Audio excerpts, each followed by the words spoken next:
La semana pasada vimos la necesidad de un Mesías que después fue Jesús, el deseo de Dios de reconciliar y recuperar a las naciones que había desheredado en Babel. Ahora vamos a ver la necesidad de Jesús o de un Mesías desde el punto de vista pecado. ¿Ok? Entonces todos vamos a abrir, ya sé que estamos hablando de Jesús, pero vamos a abrir Génesis 3:21, por favor. En el cual Génesis 3, ya saben, es la caída del hombre. Y en Génesis 3:21 ya el hombre cayó, ya Dios los descubrió, ya se justificaron. Y lo que hace Dios, no sé si recuerdan cuando se dan cuenta el humano que está desnudo, ¿qué es lo que hace? Se cubre. ¿Y con qué se cubre? ¿Recuerdan? Con hojas de higuera, exacto. Entonces en Génesis 3:21, si lo ven ahí, dice: y Jehová Dios hizo al hombre y a su mujer túnicas de pieles y los vistió. En ese sentido suena medio extraño porque no te avienta ningún significado ni el porqué, pero el hecho de que sean pieles implica que Adán y Eva vieron ante sus ojos como un animalito o dos animalitos o los que hayan sido fueron muertos ante sus ojos. Es decir, ellos se dan cuenta que lo que hicieron es lo suficientemente grave para que Dios tome a uno de los elementos de su creación y frente a ellos los mate. Y ya que lo mata, toma las pieles y se las pone a ellos para cubrirlos. Ahora, esta idea, obviamente, desde este punto de vista, el 22 seguramente continúa la historia y no hay ningún otro paréntesis que nos pueda ayudar a entender por qué lo hizo. Sin embargo, en retrospectiva, vemos que era una prefiguración o un precedente importante para lo que después le entregaría Dios a Moisés en la ley mosaica acerca de el sacrificio, ¿no? Ya sabemos que era una vez al año, el día de la expiación, tenías que matar un animalito para que llevara los pecados de todo el pueblo, ¿no? Entonces, esta idea también a su vez nos ayuda a entender un concepto que el hermano Armando decía la semana pasada, que es: la justicia es un atributo intrínseco de Dios. Él tiene que ser justo. ¿Qué significa? Que el pecado que cometió Adán y Eva, como les decía, fue lo suficientemente grave, número uno, para que implicara muerte. Pablo dirá después que a través de un hombre entró la muerte y el pecado. En esto sucede. Y la justicia es que hasta cierto punto, muchos, los que saben, dicen que esta muerte de animalitos que sucedió en Génesis 3:21 es esta manera en la cual ellos, por así decirlo, Dios presentó un sacrificio por ellos, por así decirlo, ¿no? Y después nos enteraremos en Levítico. Voy a leer Levítico 17:11. Y dice: porque la vida de la carne en la sangre está, y yo os la he dado para hacer expiación sobre el altar por vuestras almas, y la misma sangre hará expiación por la persona. Se vuelve a repetir esta idea, o al menos en este punto nos ayuda a confirmar que lo que sucedió en Génesis 3:21 tenía este objetivo, que era expiación, ¿vale? Ahora, expiación en sí mismo significa cubrir, recubrir, purgar, quitar la contaminación, restaurar una relación rota. ¿Okay? Esto es lo que significa la expiación. Y listo. Si avanzamos en la Biblia, en Levítico 16, un capítulo antes, les voy a pedir que vayan a Levítico 16, esto va a ser súper importante. En Levítico 16 se entrega el proceso o el ritual del día de la expiación.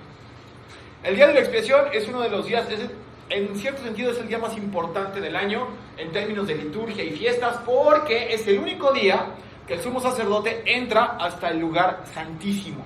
Es el único día del año. Mientras tenemos esta idea, yo también la he repetido y debo disculparme, ya no lo vamos a hacer así. Ya no vamos a decir un animalito, sino son dos.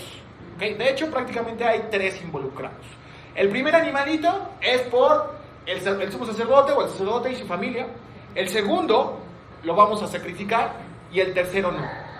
¿Ok? Y aquí es donde lo vamos a ahondar. Nos vamos a meter en problemas, pero vamos a salir de ahí.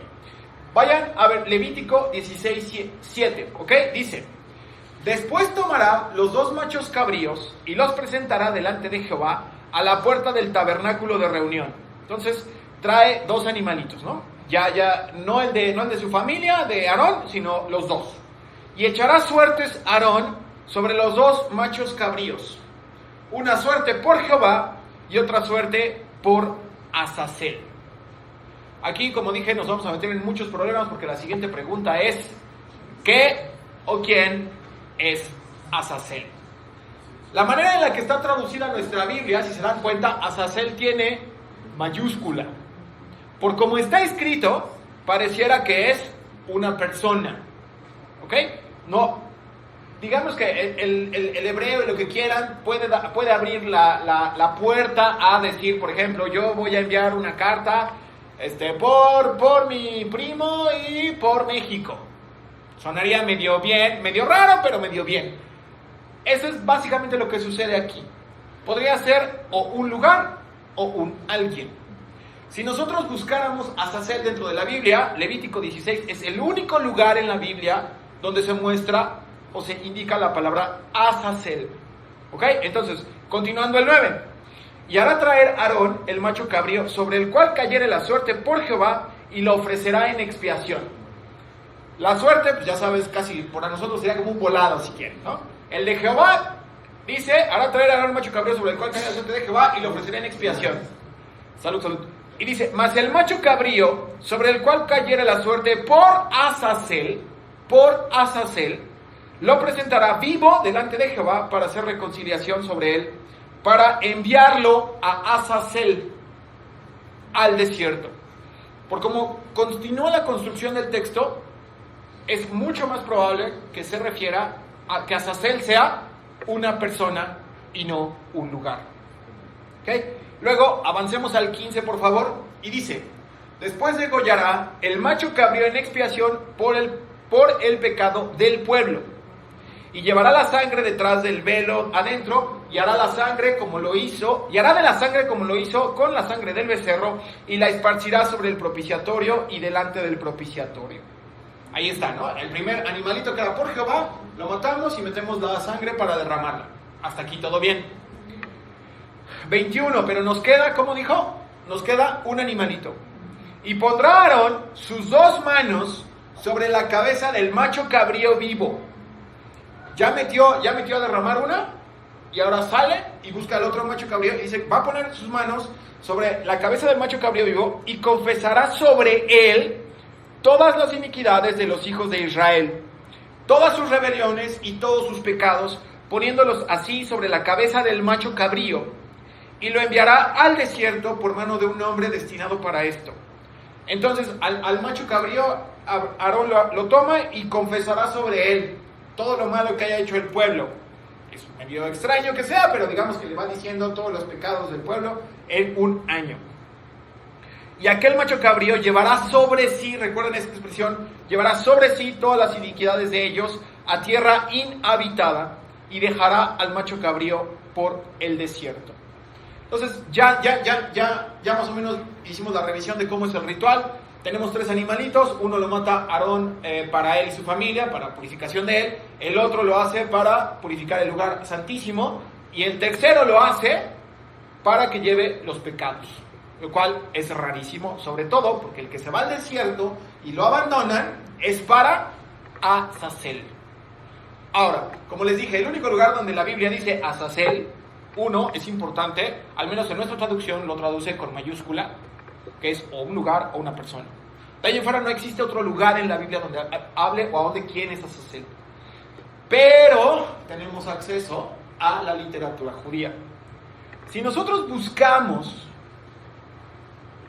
en la literatura judía dónde se encuentra Azazel y qué significa Azazel, vamos a encontrarlo en el libro de Enoc. Este libro, donde habla de los ángeles caídos y por qué Génesis 6 explica lo que se les ocurra.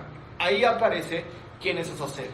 Ahora, no significa, aquí quiero hacer este paréntesis, no significa que Azazel debió ser un libro en la Biblia, no significa eso, no estoy diciendo que lo que dice Enoc es total y absolutamente cierto, no estoy diciendo eso, digo que si queremos encontrar el significado de la palabra Azazel, el único lugar de la literatura judía es Enoc.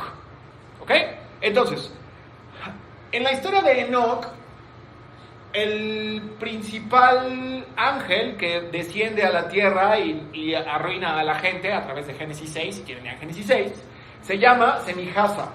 Ese es el principal. El segundo al mando se llama Azazel. Azazel.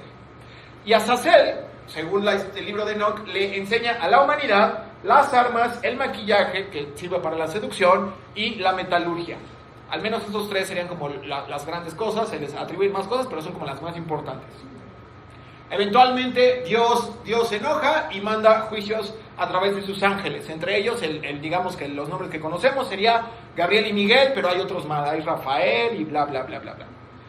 Voy a leerles esta parte de... no tengo, creo que es Enoch 8 o Enoch 10, no me acuerdo, pero si quieren búsquenlo, está ahí en Amazon, cuesta 70 pesos, o por ahí anda también el PDF, no se preocupen. Voy a leer el versículo 4 y dice: y de nuevo el Señor dijo a Rafael, uno de sus ángeles: ata a Azazel de pies y manos y arrójalo en la oscuridad y abre una abertura en el desierto que está en Dudael y arrójalo allí. Y coloca sobre él rocas ásperas y dentadas, y cúbrelo con oscuridad, y déjalo permanecer allí para siempre, y cubre su rostro para que no vea la luz. Y en el día del gran juicio será arrojado al fuego. Y luego el versículo 8 dice: y toda la tierra ha sido corrompida a través de las obras que fueron enseñadas por Azazel, a él atribuir todo el pecado. Entonces, ambos convergen, como les dije, bueno, ya leyendo la historia de Azazel de Enoch, y la historia de Levítico 16, cuando Levítico 16 dice, una suerte, un animalito es para Jehová y otro es para Azazel, ¿qué es lo siguiente que dice? Vas a aventar al cabrito al desierto, a tierra inhabitada. ¿Y a dónde encierran a Azazel? En el desierto, en tierra inhabitada. ¿Okay?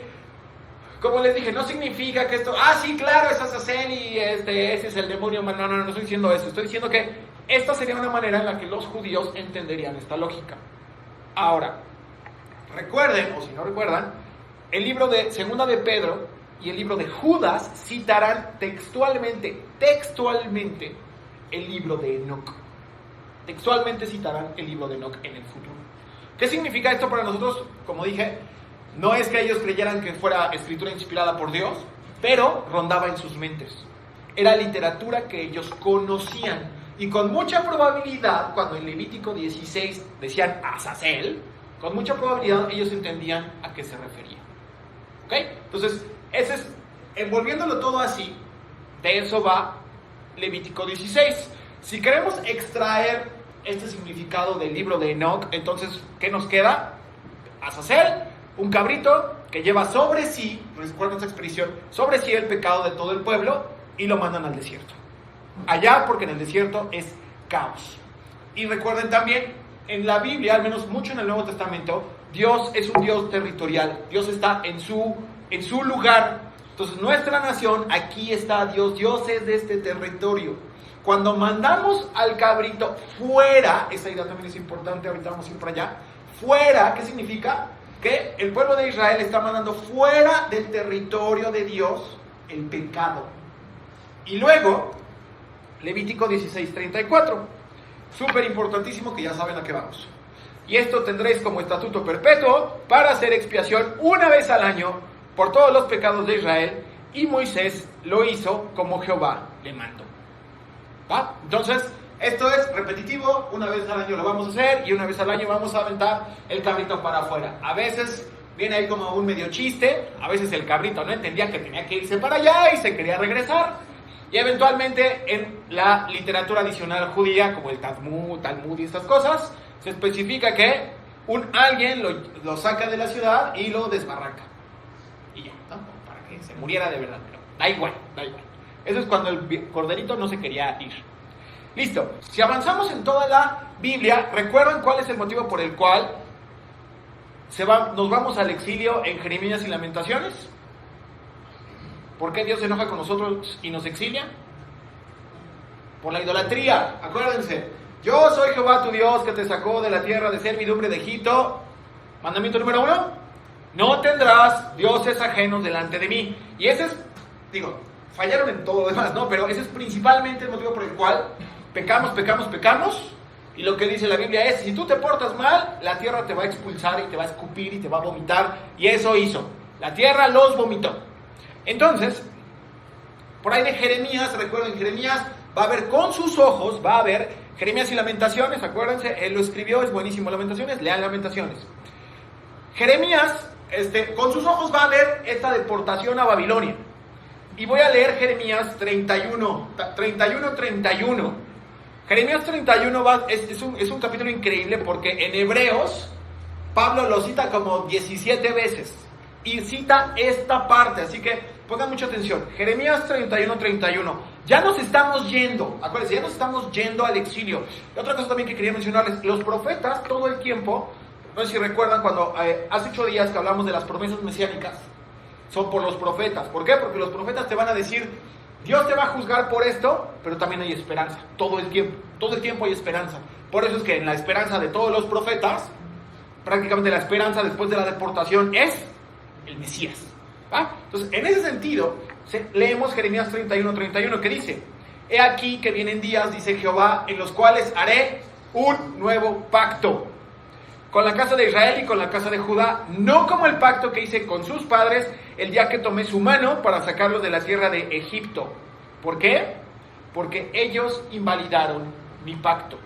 El que fue infiel fue su pueblo, no Dios. Aunque fui yo un marido para ellos, dice Jehová, pero este es el pacto que haré con la casa de Israel después de aquellos días, dice Jehová. Daré mi ley en su mente y la escribiré en su corazón, y yo seré a ellos por Dios y ellos me serán por pueblo. Es decir, no significa que vamos a echar a la basura la ley, no, sino ya no va a ser este documento en el cual los fariseos van a encuadrarlo en un lugar y si no haces lo que dice la tradición, porque está pegada a la ley, te vamos a exiliar o a hacer a un lado. No, ¿qué es lo que dice? La ley va a permanecer en cierto sentido, pero la voy a guardar en tu corazón. Ya no es un documento legal al cual le puedes dar la vuelta a través de todas las cosas feas que hacían los fariseos.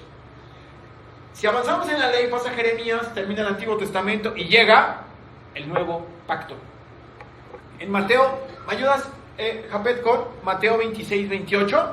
Obviamente es Mateo 26, ¿dónde estamos? ¿Dónde? En la arresto, Santa Cena, de hecho, la cena del Señor. Mateo 26-28.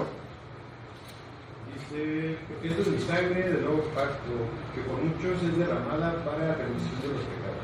Jesús mantiene la idea, número 1, del nuevo pacto que venía en Jeremías 31, que acabamos de leer. Y número 2, Jesús, de la misma manera que Dios, en Génesis 3:21, asume que para la remisión de pecados, o para la pureza, o para la expiación de pecados, ¿qué necesitamos? Sangre.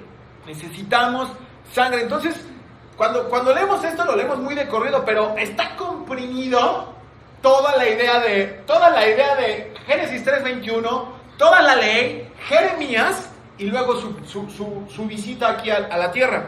Porque esto es mi sangre del nuevo pacto. Cuando dice esto, nos entendemos enseguida. Génesis, Levítico, Jeremías. Necesito sangre, pecado, nuevo pacto. Y esto dice, porque esto es mi sangre del nuevo pacto que por muchos es derramada para remisión de pecados. No sabemos si los discípulos la cacharon de la primera, pero nosotros ya después de tanto tiempo, nosotros sí. Nosotros no tenemos excusa. Y luego, este es el nuevo pacto, ¿va? Luego, recuerden que Hebreos es este libro que nos ayuda, es, por así decirlo, la bisagra entre lo judaico y lo de ya no judaico, que es para todos. Entonces, Hebreos está increíble porque te dice que comienza diciendo que Jesús es más que los ángeles, Jesús es más que tal, Jesús es el nuevo sacerdote y que Jesús es el sacrificio definitivo, ¿va? Entonces, si leemos Hebreos 8:6, si pueden ir a Hebreos 8 también, vamos a andar en Hebreos bastante, dice Hebreos 8:6, pero ahora tanto mejor ministerio es el suyo, cuanto es mediador de un mejor pacto, establecido sobre mejores promesas.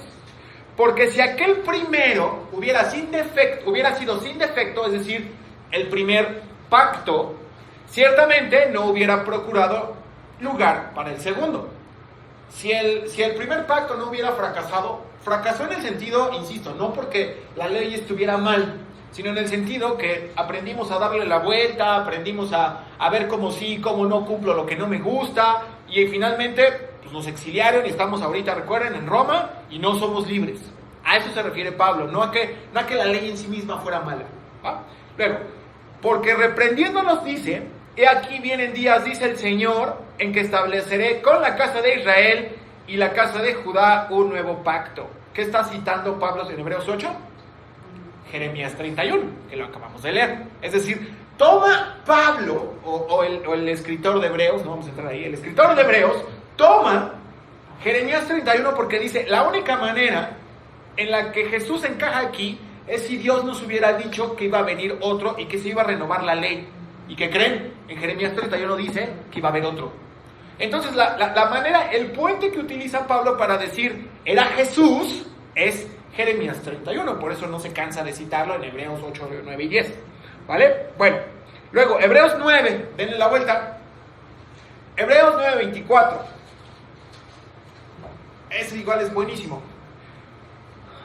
Porque no entró Cristo en el santuario hecho de mano, figura del verdadero, sino en el cielo mismo para presentarse ahora por nosotros ante Dios.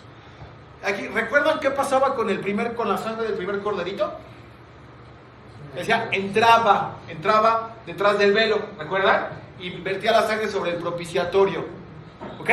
Ahora, aquí viene una idea sobre otra idea. Si ustedes buscan, no lo vamos a hacer ahorita, pero si ustedes buscan las medidas del lugar santísimo, es un cubo. Es un cubo. ¿Ok? Lo de alto, lo de ancho es un cubo y ahí entraba. ¿Qué es lo que está diciendo Pablo? En el santuario hecho de mano. ¿Ok? Está hablando del lugar santísimo. Y luego, ¿qué dice? Figura del verdadero. ¿Alguien tendrá una idea a qué se refiere? Exacto. Está hablando del cielo. Si ustedes van a Apocalipsis, no lo vamos a hacer ahorita, pero búsquenlo cuando viene la Nueva Jerusalén. Y Juan dice que ve descender la Nueva Jerusalén. Y le dan las medidas de la Nueva Jerusalén. ¿Qué creen? Es un cubo. ¿Me explico? El templo es una especie es una representación del cielo de arriba. Por eso es un cubo. Y Pablo dice, porque no entró Cristo en el santuario hecho de mano. ¿De qué está hablando? De que el sacerdote entraba con la sangre al lugar santísimo y tenía que entrar. Entonces lo que dice aquí, Cristo no entró en el santuario hecho de mano, es decir, no entró al del templo. Él entró, dice figura del verdadero. Lo que dice es que el de arriba es un eco, el de abajo es un eco del de arriba. Entonces dice, Jesús no entró al de aquí, él fue al de arriba, sino en el cielo mismo para presentarse ahora por nosotros ante Dios. Entonces aquí está cumpliéndose un montón de cosas, ¿no? Jesús con el sacrificio hace las veces del corderito que entra, el sacerdote que lleva la sangre y entra al lugar santísimo. De la misma manera Jesús no entra sino entra al de allá arriba.